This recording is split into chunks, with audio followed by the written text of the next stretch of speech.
Welcome back here to Wake Up Call with Dan Tortora on WakeUpCallDT.com, your one-stop sports shop, mixlr.com/WakeUpCallDT, the two internet radio places you can listen to us streaming live anywhere in the world. And, of course, we are streaming live on video here on Facebook.com/LiveNowDT. And if for some reason you miss anything, you can simply search Wake Up Call with Dan Tortora on iTunes podcasts as well as TuneIn, Spotify, our iHeartRadio, Stitcher, Podbean, and on and on and on and on. A lot of great places to get the show, and obviously on YouTube as well. So make sure you check us out by searching Wake Up Call with Dan Tortora on your favorite podcasting app, as well as by going to YouTube, and we thank you all for that. So with that being said, the person to my left right here today in the picture-in-picture, that is Brendan Murphy, and Brendan Murphy and I got to work together at now both of our alma maters, as he's just graduated. Congrats.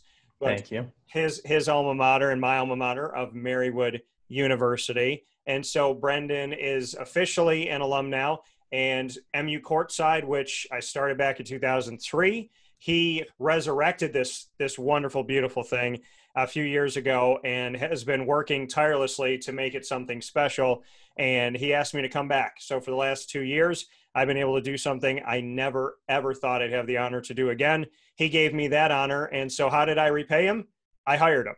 So Brendan Murphy is here with Dan Tortora Broadcast Media, Wake Up Call with Dan Tortora, and all the great stuff that we're doing. So Brendan, I can now say that you were a guest on the show, but now I am officially welcoming you as a contributor of Wake Up Call with Dan Tortora. What's that feel like?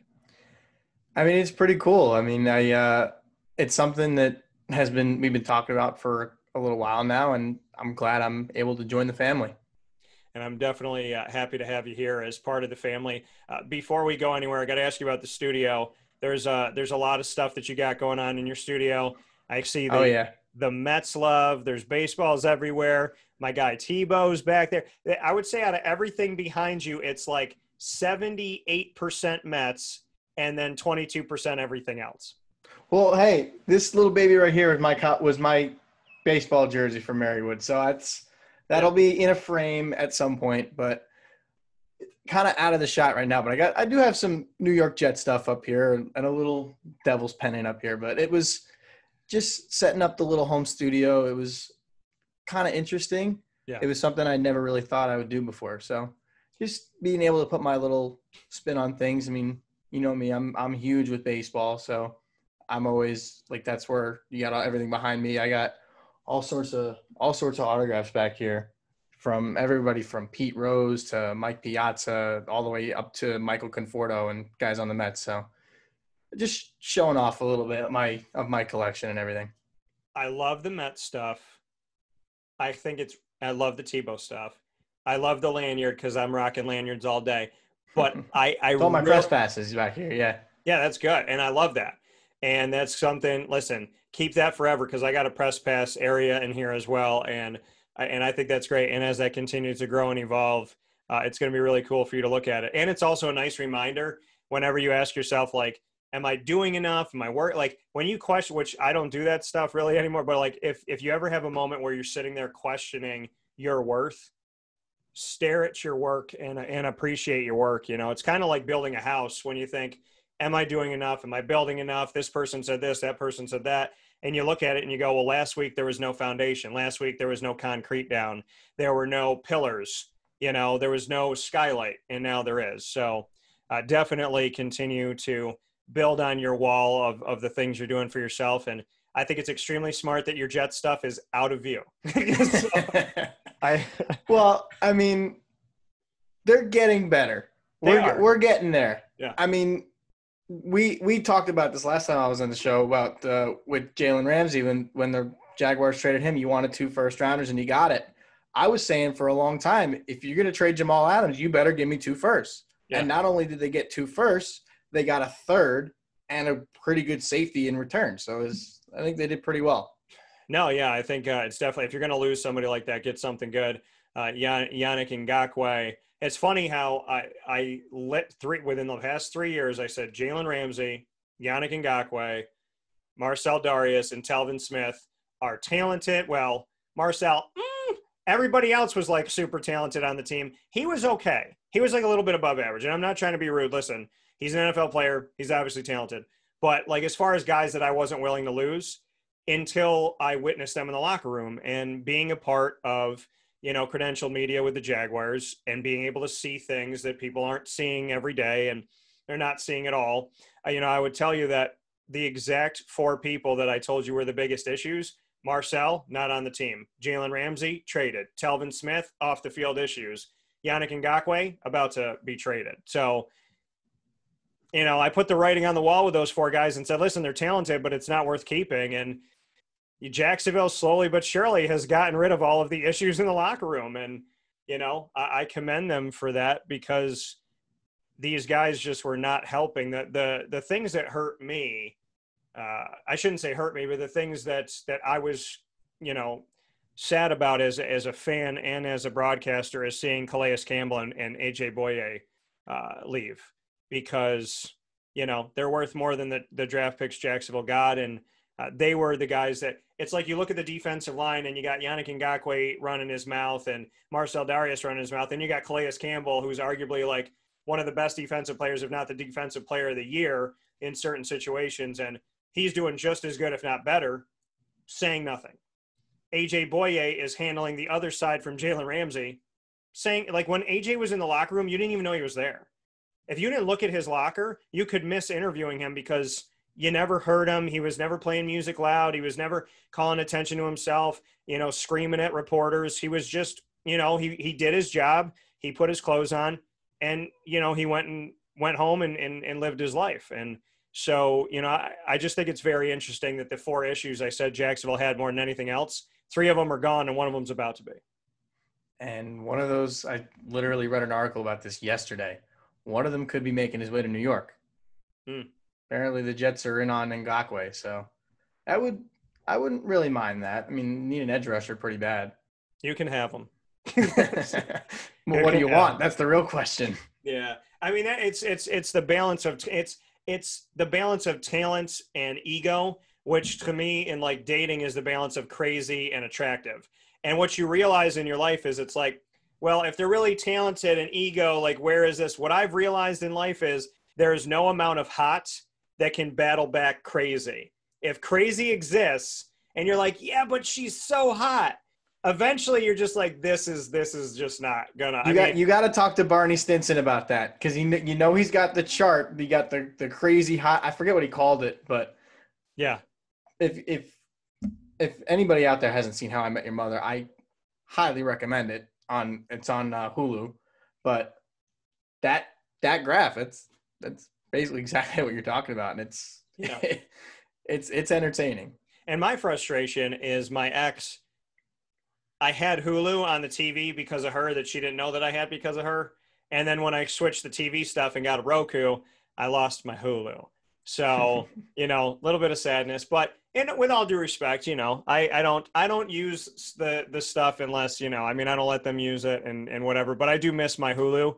I'm happy that the Marvel stuff has jumped over to Disney Plus, so I don't have to miss that. So before we get into college football, because there's a lot of stuff to sift through, and we're going to talk about Syracuse letter. We're going to talk about my conversations with Dino Babers and what he said to the media and different things that are going on. But before we get to college football, I wanted to give you a present. Okay. And my present to you, Brendan Murphy, is that I want to talk about baseball before we go anywhere. Oh, I love this. I love where this is going. I want to welcome you to the Dan Tortora Broadcast Media family by talking about something that you love dearly. And I'm very passionate about this, and I had a fan ask me, and this is what provoked it this week, but I'm super passionate about it. I think it's going to be a fun conversation. Fernando Tatis Jr. Stud. Okay. 3-0 count. Padres are straight up killing it. And he's asked to, just take the 4th ball and go take your base. And he sees a pitch that he likes and he cranks it and he sends that baby flying for a grand slam. Right or wrong, because there's an unwritten rule in baseball that you're not supposed to run this car, it's supposed to 3-0 and whatever. So Are you for the unwritten rule, or are you like Fernando, bolt those things, baby? And were you for the grand slam, or are you for the unwritten rule? Well, before I answer the question, there's so many ways you can go about it.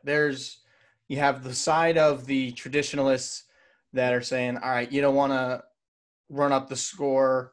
You don't want to be disrespectful to the other team. I get that. Yeah. But on the other side, we've seen 7-run leads get blown. I personally watched a 7-run lead get blown in the 9th inning by the Mets last year against the Nationals. Yeah. No lead is safe. So I love the fact that he swung 3-0. My big point is, if you don't want him to swing 3-0, don't throw him a meatball. When you're going to throw him a 92-mile-an-hour fastball right down the middle, what'd you think was going to happen? Yeah, I agree wholeheartedly. And here's the thing, like, okay, and I've also made this argument. It's a lot harder, like, don't run up the score on the football field. It's a lot easier to, I mean, if you're Clemson playing Syracuse years ago when Syracuse joined the ACC, and and DeAndre Hopkins was there, it was so easy for Clemson. So they could be up 49-3, and they could have made it 72-3. They could keep going with it. That was easier, right? NBA, basketball in general, it's easier because you're up and down the court so fast. I think in baseball, it's a lot more difficult because he goes to hit this 90-plus mile-an-hour fastball, and what's to say that it doesn't ground out? What's to say it doesn't go, foul? What's to say it isn't a home run? So, and the thing is, the bases are loaded. I mean, so it's kind of just, to me, in baseball, it's so much more difficult to run the score up because you got to hit this ball and you got to send it over 300 yards. I mean, you got to send this thing. There's no guarantee you're going to do it. So, they're like, well, he shouldn't have swung, but what's to say that would have been a home run? What's to say it would have been a grand slam? It's a lot harder to run up the score. So I get the traditionalist view, but I also understand the fact that it's a lot harder to hit a home run than it is to dunk a basketball, in my opinion. Exactly. So. That, and the fact that baseball doesn't have time. So in an NFL or college football game, if you're up, say you're up 55-20, with 5 minutes left in the fourth, that's no one's coming back from that. I mean, it's not impossible, but the odds against that coming back are so absurd that it's not going to happen. Baseball, you could be down to your final strike in the 9th inning, down by 9 runs, and go and have a rally, and then you score 10 with 2 outs in the 9th and win. Yeah. It can happen. Yeah. And it has happened before. Well, like you said, there being no time. So, and I said, if he didn't, my idea is to see and swing away, because that's what they told, Merrill, or whatever his name was, Joaquin Phoenix in Signs. If he didn't see and swing away, then we wouldn't have defeated the aliens and protected the children. So in my opinion, you got to see and swing away. But I don't know. I think it's crazy. And so many baseball players, that have played and that are currently playing, they came out in support. And my biggest thing with the unwritten rule is, if the unwritten rule is so important to baseball, write it in and make it a rule. Because unwritten is fantasy. Unwritten rule is the equivalent of Mark Emmert being the president of the NCAA. It doesn't exist, so why are we talking about it? So, it's just, and we'll get into that in just a little bit, but I don't know. I mean, unwritten rule, swinging. I think it's ridiculous. I think it's stupid. And I definitely agree with one of the players out there that said the only mistake that Fernando made was apologizing. Yeah, that was Trevor Bauer. And Trevor Bauer has been taking a lot of flack from one Scott Boras, especially, because he's been doing a vlog of going around life throughout the quarantine season. And it's really cool. If nobody's seen it, I highly recommend watching it. It's really entertaining. But he made a good point. He shouldn't have to apologize for that. It's like a couple of years ago, David Bodie hits a grand slam to win the game for the Cubs, flips his bat, and then he has to apologize for it. Like, what are you apologizing for? Like, you didn't do anything wrong. And going even further with that, swinging 3-0 has become more and more normal because the results of swinging 3-0 are telling you that you should do it more. Guys are hitting well over 300 swinging with a 3-0 count.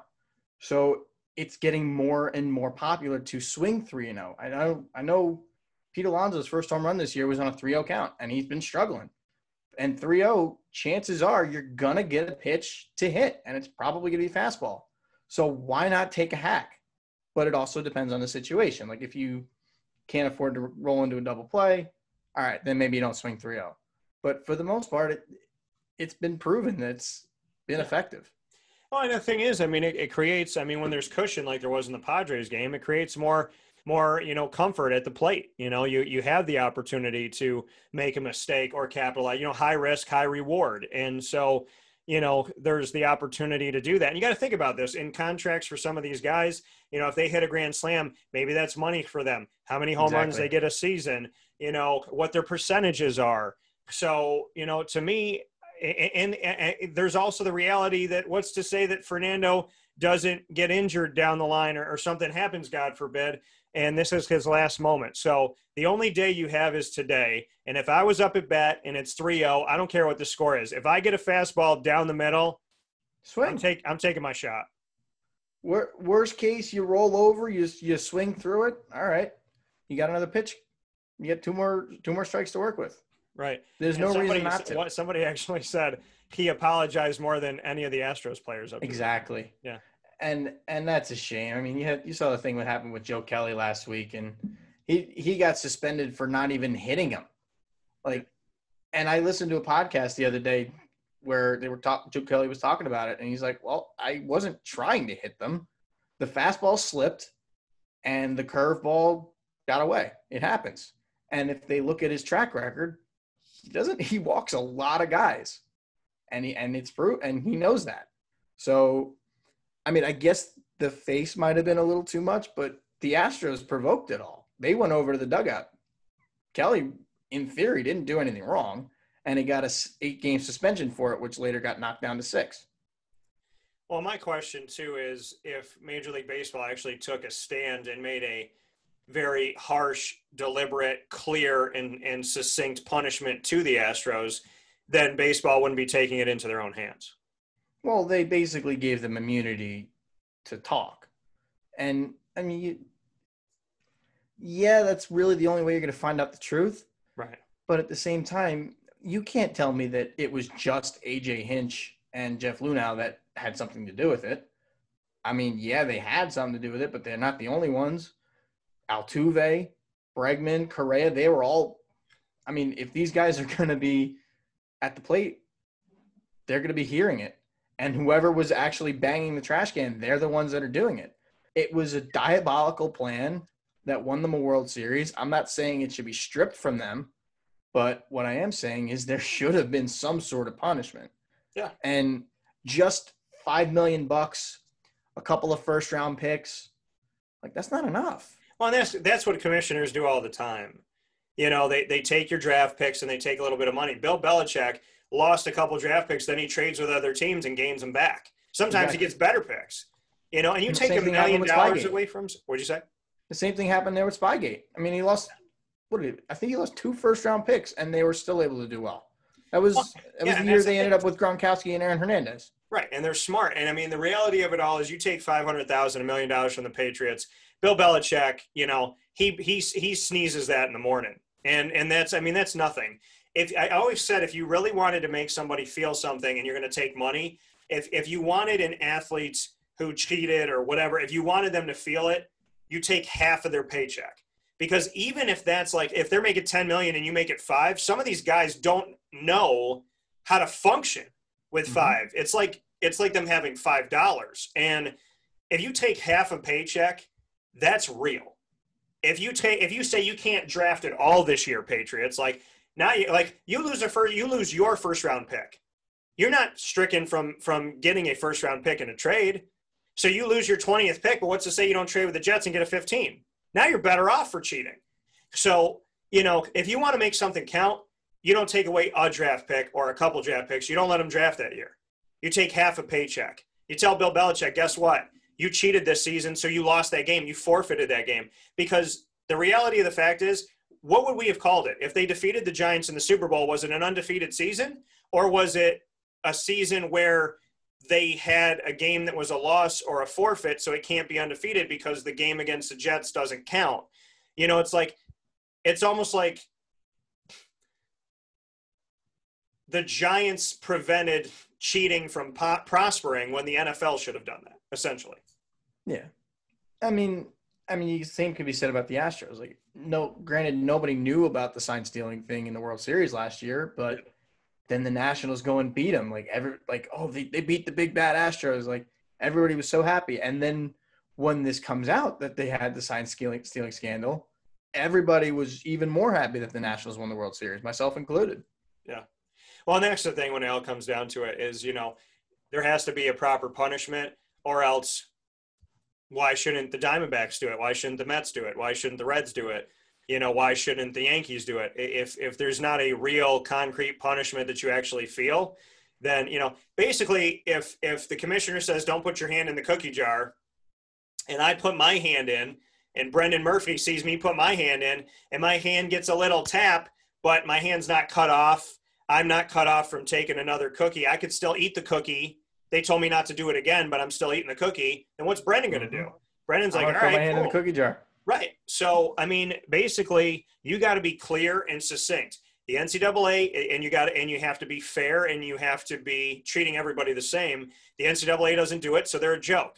The NFL doesn't do it, so people don't respect Roger Goodell. The Major League Baseball doesn't know what the hell's going on. And so they've been brought up on a lot of stuff lately, too. Why is everybody saying, look at the MLS? Because they're functioning and they're working together. NHL, they're functioning, they're working together. Everybody loves Adam Silver and Chris Paul right now because they're functioning and working together. It's not like Roger Goodell lost respect for no reason. He lost respect because he was in a witch hunt for Adam Pac-Man Jones and nobody else, because he had a bunch of stuff from the Patriots and then the tapes disappeared. So, there's all these things that are going on that make you sit here and go, okay, well, Pac-Man got in trouble, but the Patriots don't, and you're friends with Bob Kraft, and I don't think you're friends with Pac-Man Jones. So it just kind of brings up the reality of, if you want to be taken seriously as a leader, then you have to treat everybody the same, punish everybody the same, empower everybody the same, promote everybody the same, or else you are a joke. And, exactly. and you're the butt end of it. It's kind of like, why is the Joker laughing at you? Well, because you have makeup on your face. That's just the reality. Yeah. So looking at that, let's hop into college football and let's talk about the man who has all the clown paint on his face, and that is Mark Emmert. And who put the paint on his face? Mark did, which makes absolutely no sense. I made a comment, and I've said it here on the show a bunch, but to preface, at least 3 years ago, I made the statement that within 5 to 10 years, the NCAA would not exist the way that we know it, if it exists at all. I stand by that statement. I've stood by that statement because of how they've treated UConn, North Carolina, Syracuse, St. Bonaventure, Kansas, Kentucky, and on differently, just in college basketball. Then you look at the autonomy group, which by definition is self-governing. Then you look at my conversations with ACC Commissioner John Swofford about, can you guys break away? And him saying, yeah, it's a possibility, and it's on the table, potentially somewhere down the road. Maybe not right now, but it's there. He didn't negate it. He didn't say it didn't exist. So there's all of these things. And then name, image, and likeness comes up. The NCAA says that they are that they're a business that is a non-for-profit, yet they make billions of dollars and the players make nothing. And then one guy gets a waiver because he really wants to play, and this guy who got a waiver so he could be closer to his mom had to sit out a year. That makes no sense to me. Well, that's the thing. And that happened at Syracuse. Guy had a family issue. He came to Syracuse. I think it was John Raymond. Came to Syracuse. He wanted to play. The NCAA said no. And then you see, you see a situation with Ohio State and Miami where you got Justin Fields coming into Ohio State, and you got the guy in Ohio State doesn't want to fight for his job. So he goes to the NCAA and goes, I want a waiver. Why? Because I want to play right now. Why? Because I'm impatient. Okay. And then so, Tate Martell goes to Miami and doesn't even play. Right. So, what was the good of that, NCAA? So the reality of it all is the NCAA has put themselves in the position that they're in. but never in a million years, I shouldn't say that because I find them to make really bad decisions. I was confident that they would give me reasons to believe, factual evidence to support my theory that in the next 5 to 10 years, they weren't going to exist at all, or if they did, it was going to be drastically different. Mark Emmert coming out as the president of the NCAA saying, and I'm going to quote him here because I don't want to paraphrase, Mark Emmert saying this, quote, "We have no authority to do that," when it came to telling schools or conferences they couldn't play. We don't have authority to say to a school, yeah, okay, we know that your conference isn't playing and you want to go ahead and play over here. I may think that's a silly idea, but it's not up to me. It's not up to anybody. That school has its own authority to do that. Now, its conference colleagues can say, you know, if you do that, we're going to throw you out of the conference. That's fine, but they still can do what they want there. That's never been the prerogative of the NCAA, and in my opinion, it never should be. He went on to say, I get that people want simple answers. I get that it's frustrating. I get that it's frustrating that some conferences are playing and some aren't right now. That's just the way it has to be to do this inside college sports. It's not right or wrong or better or worse. When people say, well, if we just had a czar to come in and say, we're going to make a decision, that'll be it.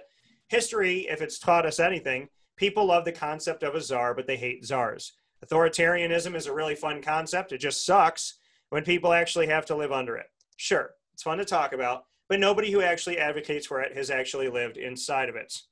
End quote. These are his statements.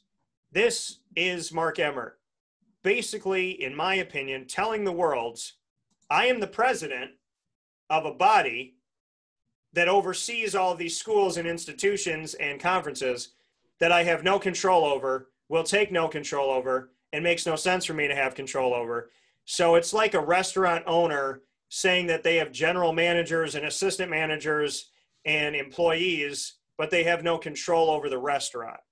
I don't get it. I don't understand it. Yet it makes a lot of sense that the man and the institution that I've questioned for years is basically telling us, well, you're wondering why we make bad decisions? Simple. We don't make any decisions because we have no jurisdiction to do so. Thoughts from you? I mean, you pretty much hit the nail on the head. I mean, he's doing it to himself. I mean, there's no ifs, ands, or buts about it.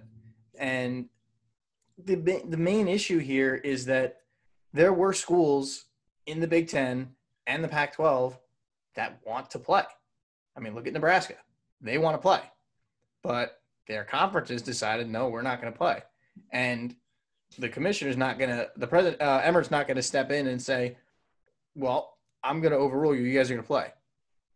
I get that he may not want to go in and stick his foot in and do something wrong, but at the same time, when you're the authority figure for the NCAA, and you have 3 Power 5 conferences that want to play and 2 that don't, you got to at least try to make some sort of compromise. Yeah, and to look at some of the things that have gone on, I mean, the Big Ten, Michigan with Jim Harbaugh and him putting out the tests and saying, we've had almost 900 tests, only 11 came back positive, 3 were when we came back to campus, 400 plus, there was only a few. The last 350 plus, I think it was 353, there were none. And then, the words that were said also that I want to share here this morning, there's a lot of things that were said, but the words that were said by Penn State, and to take a look at, that piece of it. But before we go there, let me read some of the things that came from, well, actually I want to get to Penn State first, because I'll read what the commissioner said. Now, it's the most horrible time to be a rookie commissioner. I'll tell you that much. It's like being a principal right now for the first time, or a teacher for the first time, to be the commissioner of anything with sports right now. Very, very difficult role to take on. And, that is the role that we're seeing right now in, for when it comes to the Big Ten and their commissioner, Kevin Warren. But before we get to his comments, I want to take a look at what James Franklin said, the head coach of the Penn State Nittany Lions football team. And, for God's sakes, they play at a place that, it's named after, the area. You talk about it being a college town. That's what its official name is, state college community. So this is what he said. Quote, "The announcement to postpone football was extremely disappointing. Witnessing the confusion on our guys' faces when I shared the news of the postponement last week was gut-wrenching. It's my responsibility to help our guys chase their dreams, and delivering this news felt like I was doing the opposite. Felt like I was taking away from their dream to play at Penn State, even if for some it's only temporary. We as a coaching staff and administration fought as hard as we could to fulfill the desires of our student athletes and their parents who play this fall. While I appreciate the complexities and difficulties of this decision for the leaders of our conference, I am extremely frustrated because we still have very few answers to communicate to our young men and their families about their futures, and very little understanding of the factors contributing to the decision. Penn State's worked extremely hard to provide the safest environment possible for our student athletes over the last 3 months. Our student athletes have matched our institution's diligence by following the recommended health and safety protocols with the intent to play this fall. Our most recent COVID-19 test of our entire program, student athletes, coaches, athletic trainers, strength and conditioning, and equipment staffs, yielded 0 positive results after our first week of practices. This is attributed to the steadfast efforts of our medical professionals, student athletes, and staff. We're heartbroken for our student athletes because of how much they've sacrificed to put themselves in a position to compete at the highest level. But now they are left frustrated and unsure of what the future holds. Despite our current circumstances, I couldn't be more pleased with how our players and entire organization have handled themselves the last 5 months during very challenging times. It's not lost on me the impact this postponement has on our state college community. Our town is fueled and driven by the football season. I feel for the people in this community and the effect this decision has on our local businesses. As we turn our attention to the potential of a winter season, we'll lean into our culture and develop a thorough, detailed plan on how to move forward. When we do return to competition, we know our guys will be ready, and I will continue to be unbelievably proud to be their head coach." He did not, speaking of James Franklin, I got chills when I read that. He did not shy away from very gently, but very purposefully, to the Big Ten, while also supporting his players and their families. What are your thoughts on his very thorough words? It really seems like that's the stance that a lot of coaches have taken. I mean, you look at what Jim Harbaugh has been talking about. They want to play. Ohio State wants to play. I mean, there's a reason why Justin Fields started that petition that's got almost 300,000 signatures to try to get the Big Ten to overturn their decision. But one thing I like about James Franklin about that quote is that you're right. He didn't shy away from basically bashing the Big Ten. And I think the big thing here is not so much that the Big Ten Conference is canceling the season. It's more so that the programs didn't really have a say.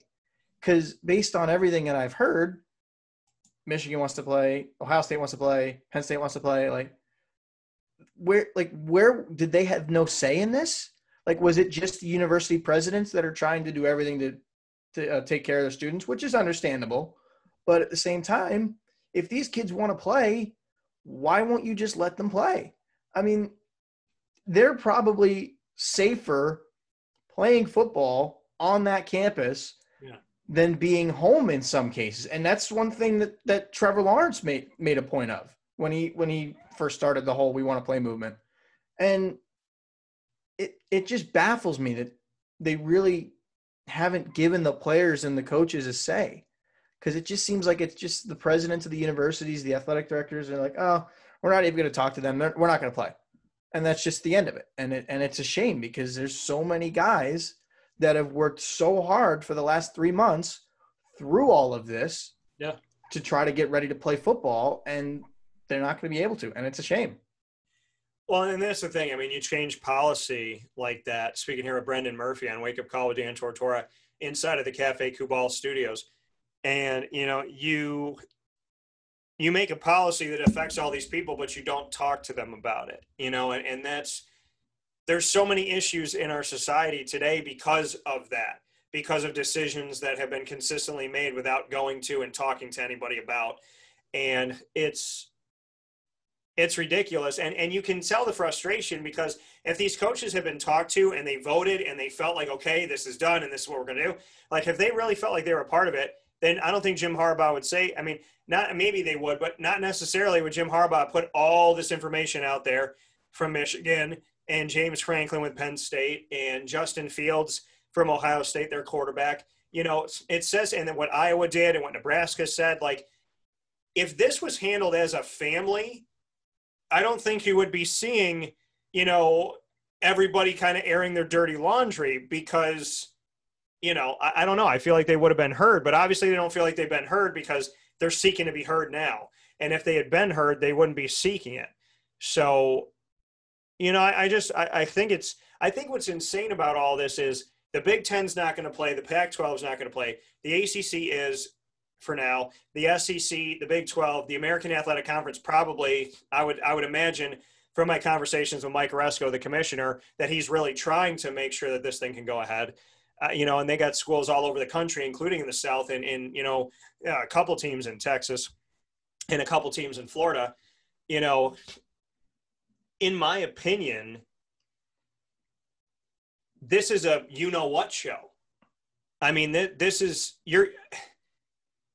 if you are in a conference that's playing, you benefit to have more film. If you're in a conference that's playing, you can be drafted higher. You can make more money. If you're in a conference that's playing right now, you get more exposure. The conference can make more money. The conference can get more fans. The American Athletic Conference, this is huge for them to not have the Pac-12 and the Big Ten out there. So if I'm a quarterback and I'm playing for Syracuse, then this is phenomenal. But if I'm a quarterback and I'm playing for Ohio State, I'm screwed. And how are you going to have a season like that where there is no blanket NCAA policy, there's no umbrella, there's no blueprint, there's no set of rules, there's no, like, we talked to Syracuse and they're doing things really well and we're going to take their plan and we're going to implement it. Like, everybody is doing what they want, how they want to do it. It's essentially like teaching a class where the teacher's just not there. They come in, they turn the lights on, they say, this is what we're going to do today, class, and then nobody teaches it. And everybody's going to have a different picture. And not to say that some of those pictures won't turn out good, but if you have no cohesive unit, how are you supposed to do this? If you're in crew and you're not all rowing in unison in the same direction, you're not going to go anywhere. So the NCAA is essentially sitting in a canoe, just one guy's over here looking at the birds and the butterflies. The other guy's going this way. This guy's going that way. This guy's got his hand in the water. This guy's picking his nose. That's what this is what it is now. And yeah, I mean, I benefit from covering the ACC and the American more than anything else because they're playing right now as of right now. But what if I'm a guy who covers the Big Ten and the Pac-12? I'm going bananas. So, you know, it's like we're all victim. Everything is relative. And so I'm benefiting if they play, but somebody else isn't. And I'm not going to be naive to the fact that telling half the nation that they get to do what they love and the other half of the nation doesn't, from a couple guys, a couple of women sitting in a chair, that's ridiculous. And then the guy that sits in the chair above all of us, mind you, who punishes college football players, who decides who gets a waiver, who decides eligibility, the NCAA can do that, but they have no jurisdiction. So if I'm a player in college football and you try to suspend me, no, thank you.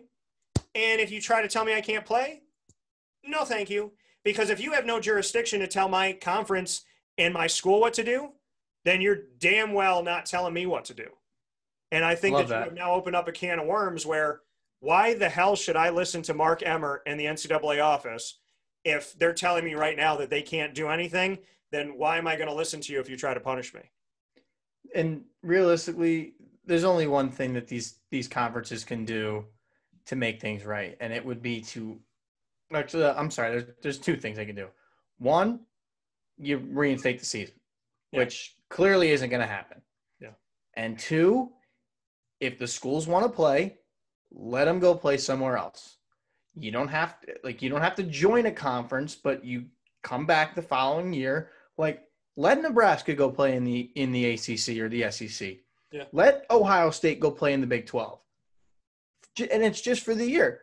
Why? Like, I don't understand why that would be so much of an issue. Because, like we said, clearly the players and the coaching staffs were not in the loop about this. So it seemed like it took them all by surprise. So if they want to play, why won't you just let them go and play with somebody else?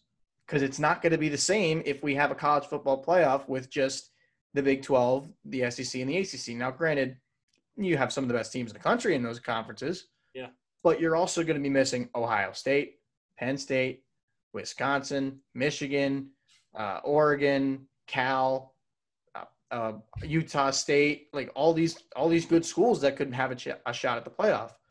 So why not just let them play because they want to? And that's I don't think that's honestly going to happen, and it's a shame because you're going to have the Big 12 and the Big 10 and the Pac-12 playing in the spring, where I'll probably watch games if they play then, but yeah. It's not like they're going to mean anything.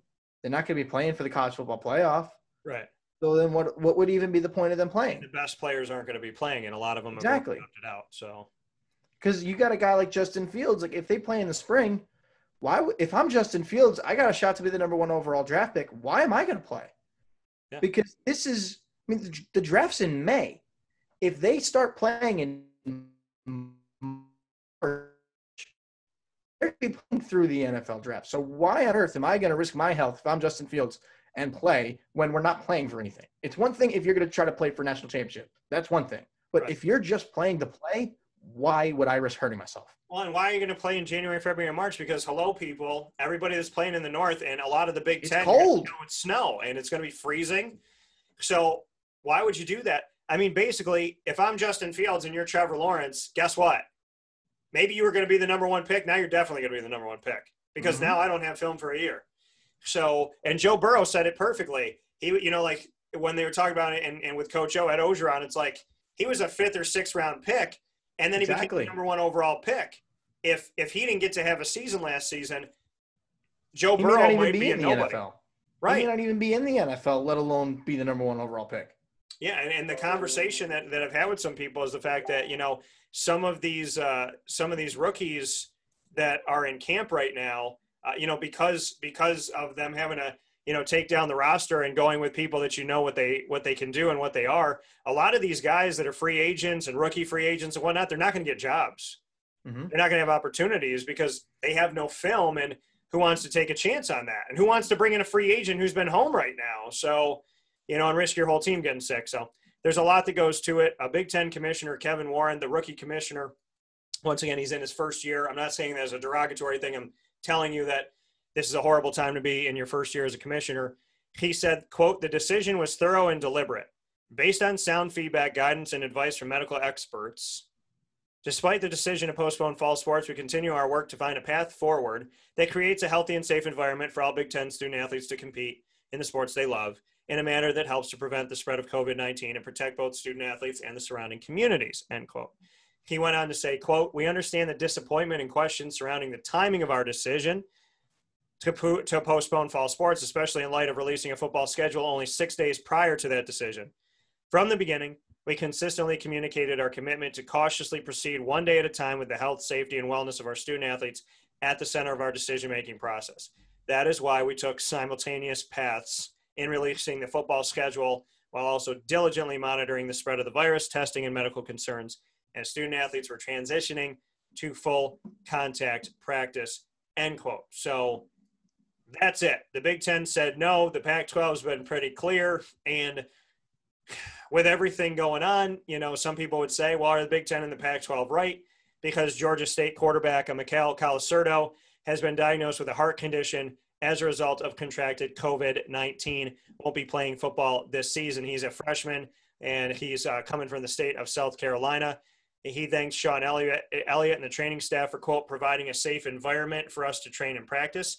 Ultimately, it was the procedures and tests set forth by GSU that allowed the doctors to find this condition in my heart and help keep me safe," end quote. So that's where he is at. Myocarditis is an inflammation of the heart muscle linked to the coronavirus, has been a concern for players that are looking to potentially play here. And so that's something that's obviously come up. And I spoke with Bob Holliday of WRALSportsFan.com about that. You can go back and watch the video. Notre Dame, which is now a part of the ACC this season for football, has tested positive for COVID-19. 5 players and 6 others are in quarantine through contact tracing protocol. Football team canceled practice this Thursday, August 20th, and will undergo a round of testing today, Friday, August 21st.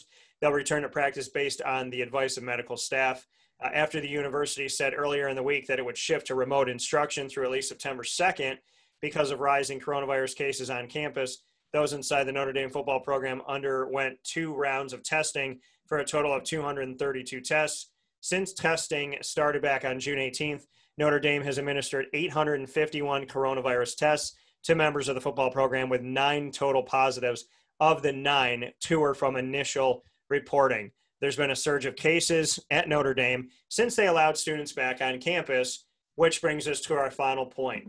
And I've already, well documented my thoughts on this. Should there be, you were a member of the student body at Marywood. I was a member of the student body. We're not talking from something we don't know. 100 football players is very different than 30,000, 70,000, 100,000 students on campus. Even 3,000 as compared to 100. What are your thoughts on the student body coming back? Because everybody seemed to be doing relatively okay, except for some initial testing from players that were coming from all over the country back to school with LSU and Clemson and all that. Since then, since players have been on campus in their relative bubble, things have been relatively fine. Now that the student body's back, all hell's breaking loose. What are your thoughts? Well, I think you could go 2 ways with that. You kind of want to start getting back to normal and getting people together and in classes rather than having to do everything online, because I know from experience that my last half of my final semester online was not fun. Yeah. You're sitting in front of a computer doing homework. Granted, I didn't have any Zoom meeting classes or anything, but you're sitting in front of a computer doing homework. It's not the same as being there in person. So to an extent, you need that in-person learning experience. But at the same time, you want to make sure you're keeping everybody safe. So maybe, you can't so much do this in college as you would do in like high school or something, how they're having certain kids come in on certain days and doing the rest online. But maybe you have everybody on campus, and rather than having 3 days a week in-person class, you separate that into 3 separate classes, and one group goes on Monday, one group goes Wednesday, one group goes Friday, and the rest of the class is in their dorm on a Zoom call, which is something that is feasible. So I don't know. I would be for them going back to campus. I trust that these schools are doing everything in their power to keep kids safe.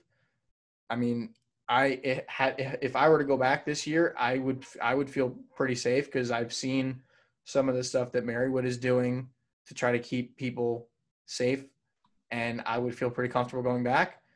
It really is just going to be a matter of kids being careful. And if you can go out and be smart about what you're doing when you go, rather than going out on a Friday night and going to a party, you hang out with maybe 3 or 4 friends who you know where they've been, and you just have a good time. And there's nothing wrong with that. But being smart about it is definitely the biggest point that you can make. Because if you're smart, then you can reasonably expect to be okay. Yeah, and that's the thing. That's what it comes down to. And that brings me to something that happened at Syracuse University Thursday during the show. I was very clear about my feeling on people being selfish and not having personal responsibility. Unfortunately, some of those people were in my community of Central and Upstate New York.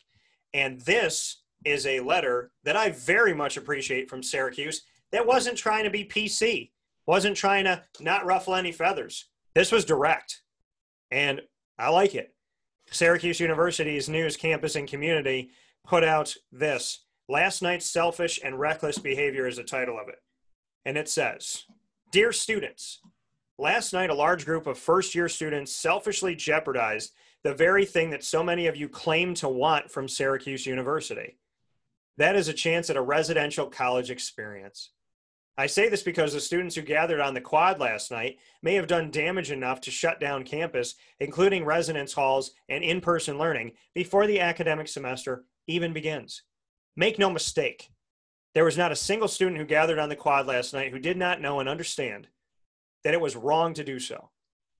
Instead, these students knowingly ignored New York State public health law and the provisions of the Syracuse University Stay Safe Pledge.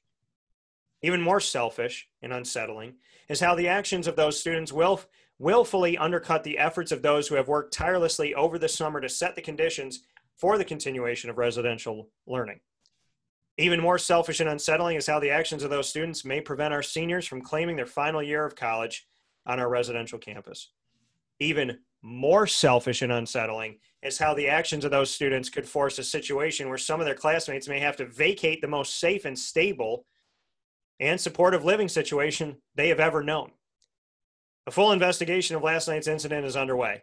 The Department of Public Safety is reviewing security camera video from the quad, and individuals that can be identified will be immediately referred to the student conduct process. All this said, I want you to understand right now, and very clearly, that we have one shot to make this happen. The world is watching, and they expect you to fail. Prove them wrong. Be better. Be adults. Think of someone other than yourself. And also, do not test the resolve of this university to take swift action to prioritize the health and well-being of our campus and Central New York community. Sincerely, J. Michael Haney, Vice Chancellor for Strategic Initiatives and Innovation. You look at what James Franklin said, and that is a little baby thumbtack to what Syracuse University said to these students that I will refer to as morons, arrogant, imbeciles, idiots, blank blanks, blankety blank blank blanks, and blanks. You are not only putting yourself at risk, but you're making my community look bad. You're making my home look bad. You're making the people that I love, they're in jeopardy now.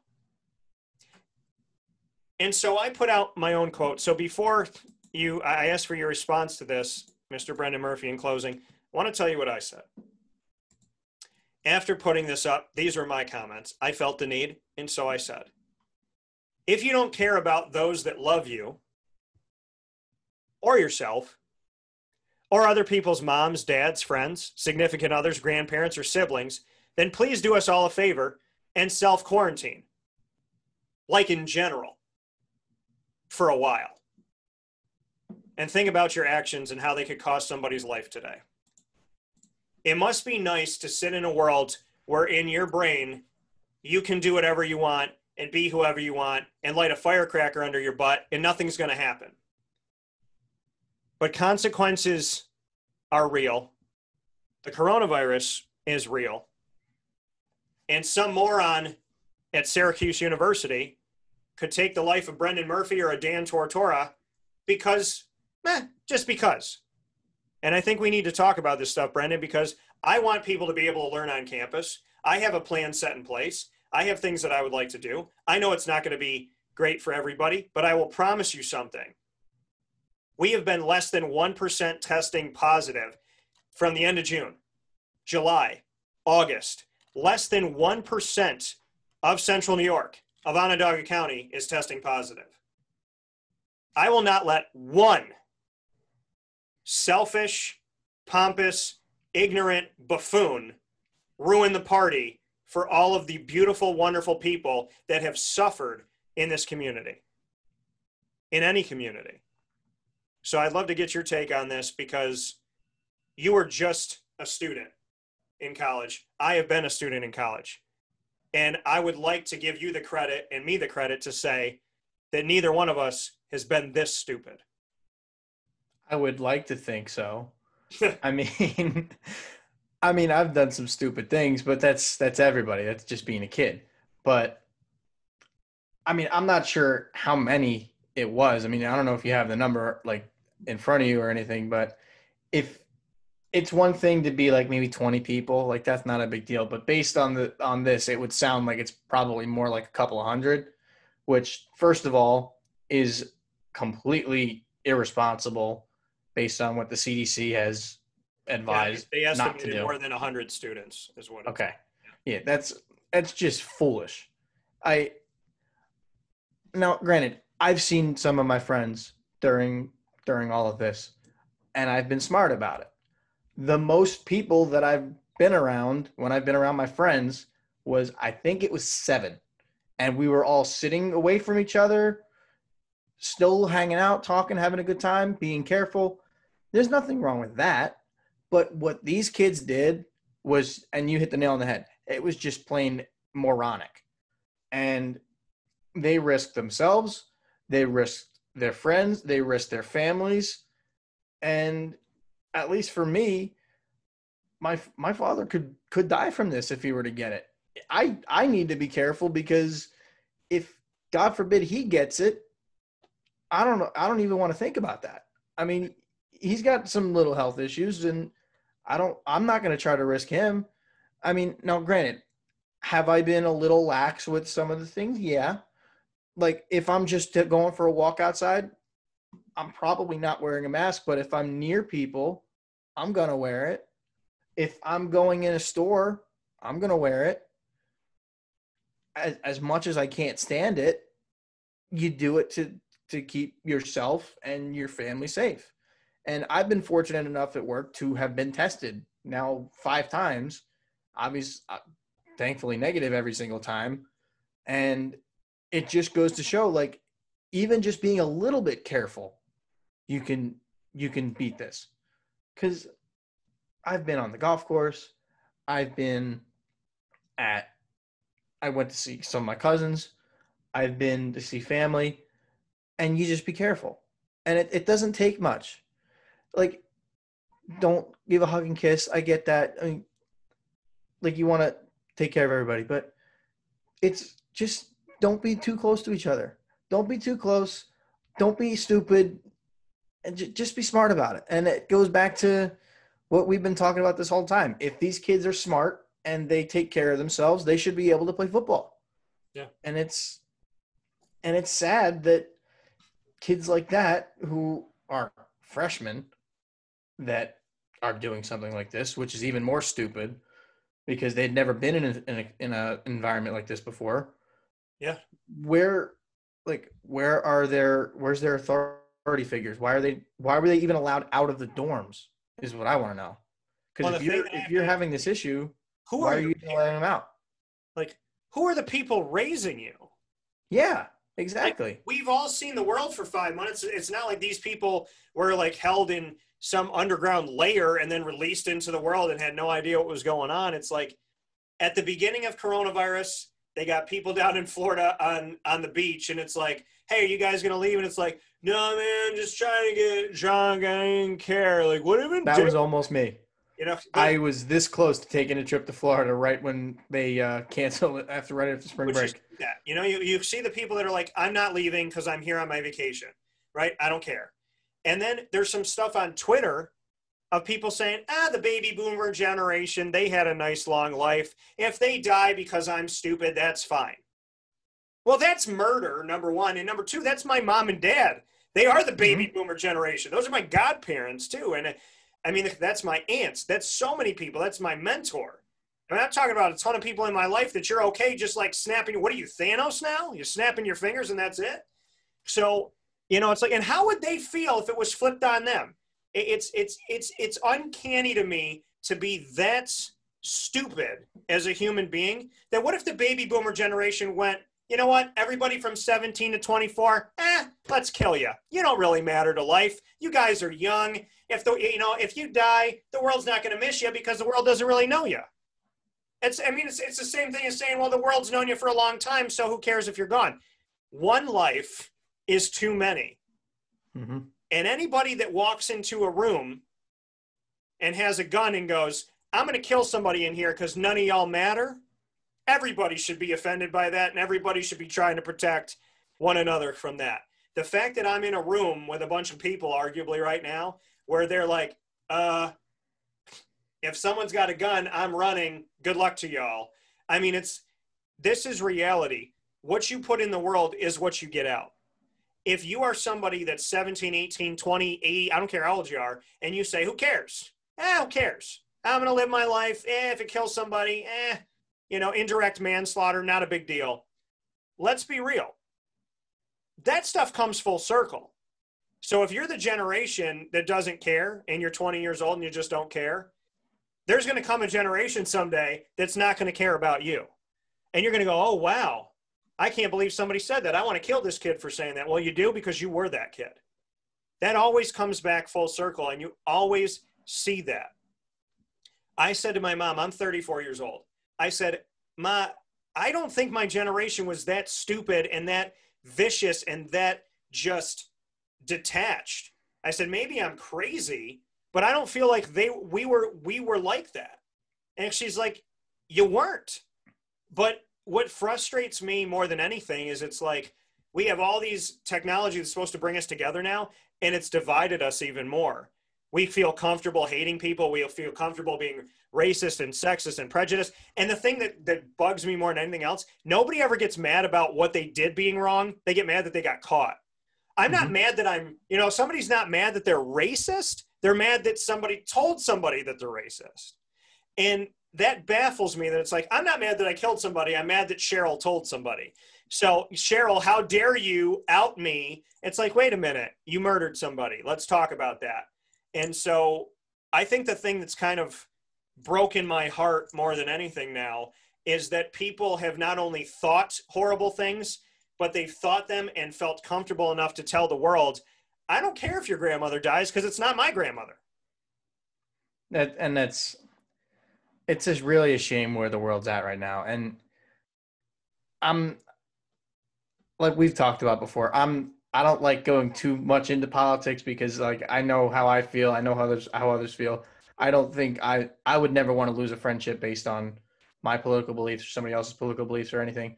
But the fact is, my generation, and you hit the nail on the head. My generation is full of a bunch of kids that, one, don't care, and two, are just plain stupid sometimes because they only care about themselves. And I'll admit, I'm guilty of that sometimes. But ever since all this happened, it makes you realize, like, wow, like I could kill my parents if I bring this home to them. So it might not kill me if I get it, but I'm bringing it home to my family. I'm not trying to let them take it. So I don't know. And that's something I've actually talked to my mom about, and she just says, like, my generation's it's just not good. And part of it could be that a lot of my friends' parents aren't there. Yeah. Like I have friends that their parents are just not there, or they didn't care about what they did. They were just like, whatever. Like, they wouldn't take them to sporting events or anything. And that sometimes it's the parents, sometimes it's the kids, and more often than not, it's a combination of the two. Yeah. So I don't know, if my generation wants to go back to normal, we got to chill. We really do. And that's a big issue. The irony of, in order for you to live a selfish life, you have to be selfless first. I want to do whatever I want to do. Okay, well, you can if you do what you're supposed to do now. Like, if you follow the rules I don't want to follow the rules. Nobody can hold me down. Okay, well, guess what? If you don't follow the rules, then you can't be selfish later. It's like, even if people are selfishly thinking about this, there's a selfish way to be selfless, to go back to being selfish, but it's just, we're not asking a lot. And, somebody being an idiot, that affects my business. It affects the businesses I work with. It could affect my health. It could affect the health of my family. It could affect the health of my friends. I had 2 friends that had corona. I do not want them to have long-lasting effects, and I most certainly don't want them to get it again. And one of them's in his 50s, one of them's in his 70s. And it terrified me to have my friend in his 70s for 5 weeks. Like, I didn't know what was going to happen. So one life is too many. And if people don't understand that, well, the world has a funny way of making you see what you don't see. And that's not me wishing bad on anybody or anything. It's just, I know that if God puts something in front of your face and you can't see this hand and he keeps doing this, eventually he just goes and he makes sure that you see it. So don't wait for God to slap you in the head to know that the hand's there. And I commend who you are as a human being, Brendan, and I appreciate it. And I know there's so many good people in this world, and I know so many good people, and we just need to speak up, and we need to be clear that, if we want, we want college sports and we want sports and all that stuff in general. I mean, this is Wake Up Call, and of course we want to do sports and whatnot. But you know what I want more than anything else? I want people to walk outside and feel safe again. Mm-hmm. I want to go visit my family in Florida. I don't want to worry about spreading this disease to my aunt and my uncle. I want to go to Disney and be a giant kid and run around and have a good time. I want to live the life I've been living for 33 plus years. I want to do that again. And I think that this was a little reset button that God went, okay, here are your 2 reset buttons. If you choose this one, we're okay. If you choose this one, you may never have that one again. So, yeah, I think this is a big old test. And some people are failing this test notoriously, and some people are doing their best to pass. And I think what it comes down to is it's not good enough to have a few of us be personally responsible and care. We all need to be. And, I do believe that things will eventually right themselves. God writes the path. Fingers crossed. Yeah. I just know that my biggest concern that I would love to have is how good are the Jaguars going to be this year, not are they going to play? Now I have a little concern because as literally a couple of minutes before we went on, somebody on the Mets tested positive for COVID. So now that's something I'm going to have to worry about and be like, all right, who is it? And are they going to be okay? And can we still have baseball? Yeah. Now I was fortunate. This is the first time the Mets have had games canceled because of COVID. But it's I don't even want to go there. I mean, going back on my generation, and granted they're a couple years older than me. I mean, you saw what Zach Plesac and Mike Clevenger did in Chicago going out and granted they were, according to Plesac, they were safe about it. Still, they broke protocol and were punished because of it. And you got to tip my cap to the Indians for basically saying, you know what? You messed this up. You put our guys in jeopardy. You're not going to be on the team. So they sent them to the minor league site, and they might well be even traded. And it also helped that there were a couple of guys that threatened to opt out if they would have stayed there. Yeah. But that's one thing I really got to tip my cap to the Indians for the way they handled that. They did a very good job handling that situation. Swift and direct punishment. There is no time for us to, well, what do we do about no? You break protocol, you're gone. Bye. Yeah. But what if well, you know what? Maybe you need it all to be taken away from you for you to realize that it's not owed to you. Mm-hmm. So there's plenty of people that want that scholarship. There's plenty of people that want to be in that dorm room right now. I would love to go back to college for a month and be able to live that life and have that fun again. So, y'all want to get kicked out? Listen, I'll take up the post. You. Brendan and I will go hang out in college for a month. We'll do the show from there. We'll have a good old time. So, Brendan, as always, I appreciate you. This is your official welcoming to Dan Tortora Broadcast Media. You are now an official member of our company, and I'm so happy to have you. And this conversation felt like it was 15 minutes, and it was so much more than that. So let me say thank you, and I'm so excited for all of the ideas and the things we're going to do together. And I know you're going to make me better, and I hope that somehow, some way, I'll be able to do that for you. Yeah, Dan, and like I said, like I've been saying, I really do appreciate you bringing me on again.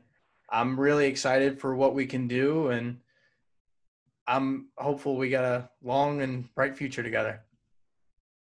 I appreciate that, man. Well, I appreciate everything, man. I'll talk to you soon. Please take care of yourself and stay safe. And you as well. Thank you.